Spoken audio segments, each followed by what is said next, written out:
He looked into the camera and said it with a smirk. "This one right here, Melania in 97. No wonder Trump lost sleep."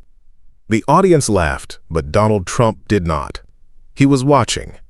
And what started as a joke turned into a moment that shook his entire legacy. If you are watching this and you still have faith in the image he built, subscribe now, because what comes next will change everything you thought you knew about him. Joe Rogan had never been one to hold back, but this time he crossed a line even he did not see coming. During a casual podcast with two comedians, someone pulled out an old photo folder. They were joking about celebrity transformations. But when Melania's picture came up, half glamour, half raw, unedited, revealing more than just skin, it became something else. Joe stared at it for a moment and then said, "So this is what billionaires protect?" It was meant to be funny, but when the image flashed on the live stream, everything changed. Trump was at Mar-a-Lago, watching it unfold. At first he was still. Then came the twitch in his eye.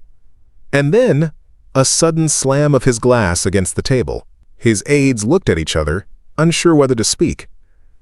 Silence had never been this loud. Melania was not in the room. But her past was. And it had just been dragged into millions of living rooms without warning. The footage spread fast, not because of the photo, but because of his reaction. He made one phone call, then another. And then, with fury boiling in his throat, he stood up and shouted, "End him! Now!" And that was just the beginning. NTHE call went straight to his lawyer. No greetings, no explanations, just 5 words. Shut Joe Rogan down today. The man on the other end hesitated, knowing what it meant. This was not a press release or a denial statement. This was war, and Trump had just declared it on a man the internet called uncancelable. But Trump did not care. Pride was a dangerous thing, and tonight it was wounded beyond control. He had survived impeachments, investigations, scandals.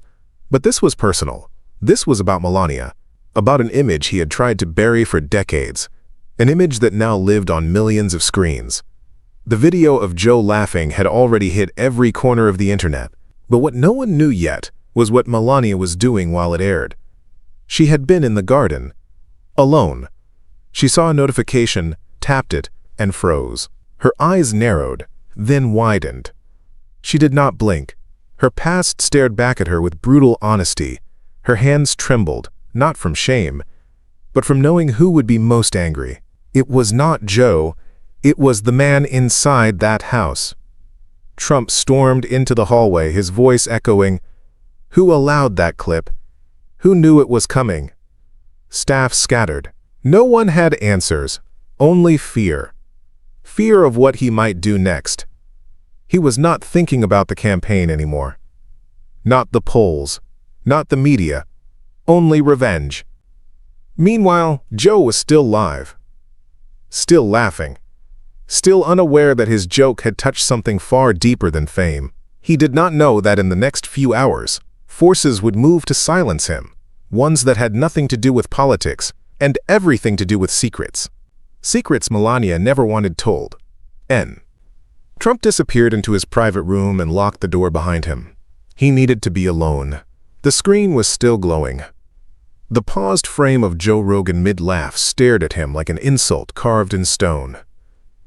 He turned the screen off, but the echo of that moment refused to leave. He opened a drawer and pulled out a leather folder. Inside were documents, agreements, press restrictions, private settlements, all meant to erase parts of Melania's past before she ever stepped into the White House. He had spent years building an image, cleaning every corner, buying silence, and now, one careless moment had shattered it all. He picked up the phone again. This time, it was not a lawyer. It was someone whose name was never written down. "Pull everything. Every clip, every trace, and get me his pressure points," Trump said coldly. On the other end, the voice replied, "Already on it." But across the country, something unexpected was happening. Melania was not crying. NSHE was not breaking down. She was packing a small bag. No one noticed her leave the estate through the side entrance. Not even the guards. She was calm, focused, almost rehearsed. She had walked through fire before, but this time, she was stepping into it on her own terms.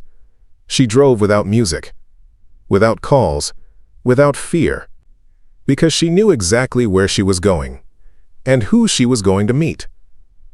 Meanwhile, Joe ended his show and leaned back in his chair.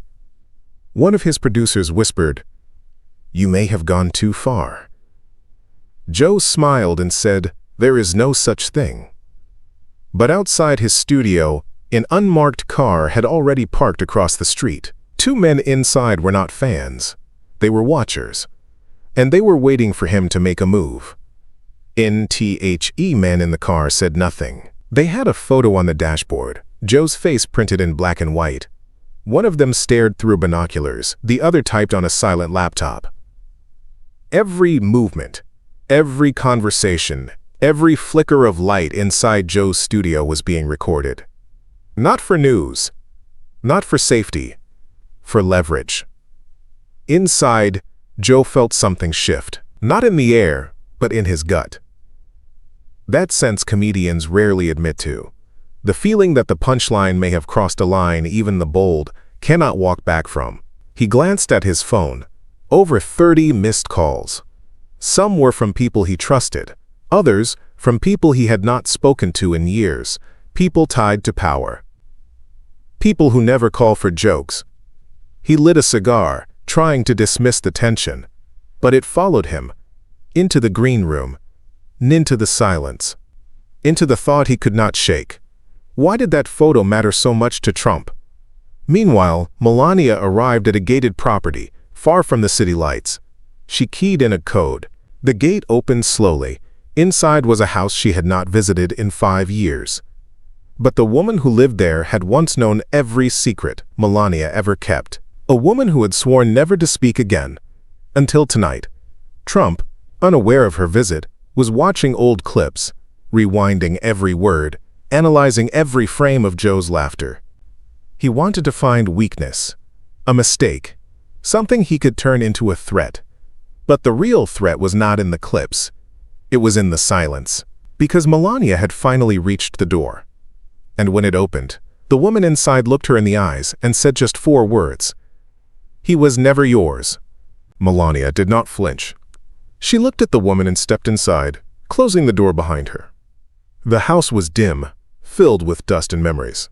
She had not been here since before the campaign, before the presidency, before she became a name on every headline.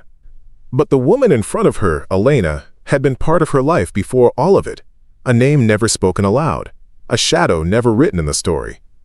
Elena poured a glass of water and said, "You knew this day would come."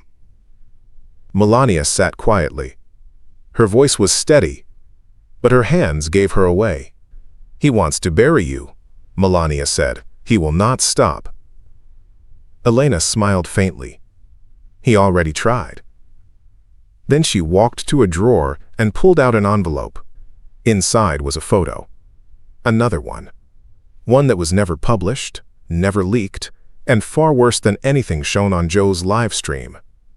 Melania gasped. "Where did you get this?"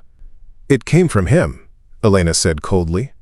"Years ago, NHE wanted to erase it, but I made a copy.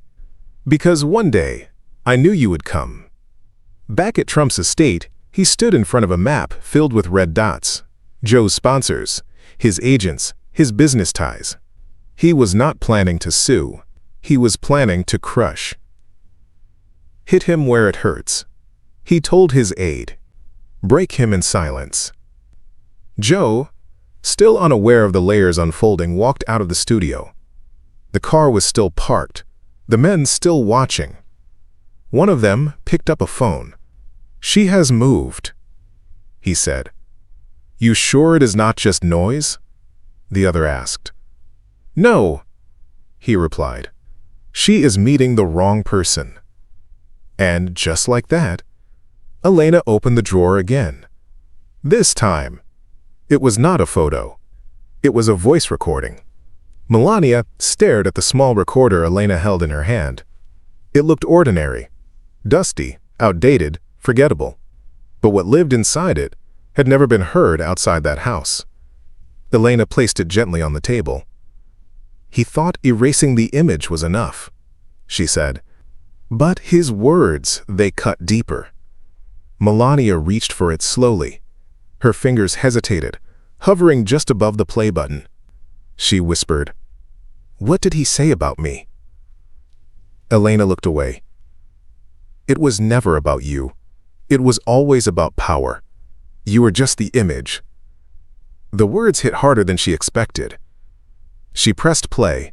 Trump's voice filled the room. Calm, cold, controlled. She is replaceable.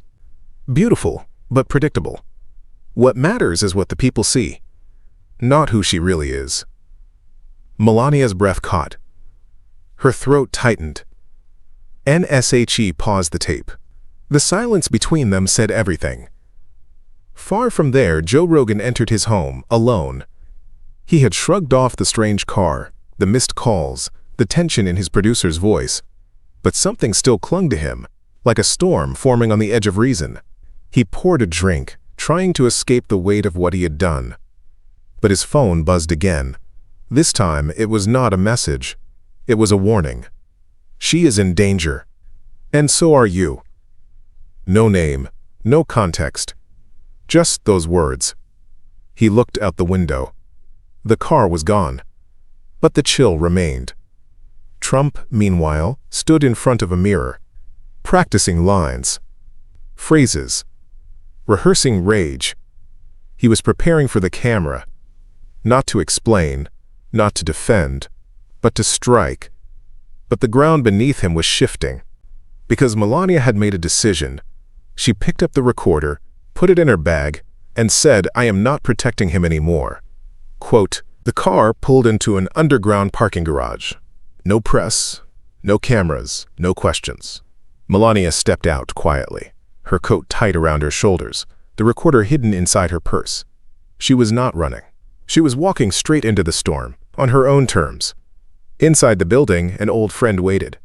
His name was Martin, a former journalist, now a forgotten man. He had exposed corruption once, years ago, lost everything. But he still had one thing: integrity. She handed him the recorder without speaking. Martin looked at her, confused. "Is this real?" he asked. She nodded. "It is time people knew who he really is." Martin hesitated. "You know what this will do, right?" Melania's voice was clear. "He broke me in silence. Let the truth break him in truth." Back at Mar-a-Lago, Trump was growing impatient. NTHE's silence from his team was unsettling. His aide entered the room holding a phone with shaking hands. "Sir, you need to see this." Trump snatched the phone. A video had just gone live. But it was not Joe. It was not the media. It was her. Melania's face filled the screen. She spoke slowly, with no makeup, no glamour, just truth. "For years I played a part. I smiled. I stood beside him. But I was never seen. And now, I want to be heard." Trump's hands trembled. He slammed the phone down, screaming, "Shut it down!" But it was too late. Joe Rogan, meanwhile, sat in front of his camera. He had just watched Melania's message. For the first time in years, he looked shaken. He whispered to himself, "I thought it was just a joke." But now the joke had become history, and the final piece of the past was about to surface, because Elena had not shared everything yet. Elena sat alone in her kitchen, the weight of years pressing down on her shoulders. The storm had begun, just as she always feared it would. The tape Melania released was only part of the truth. There was still something buried, something that no one had dared to speak. She walked to the back room, opened a locked cabinet, and pulled out a small black journal, handwritten, fragile, but filled with the power to destroy. She flipped to a bookmarked page.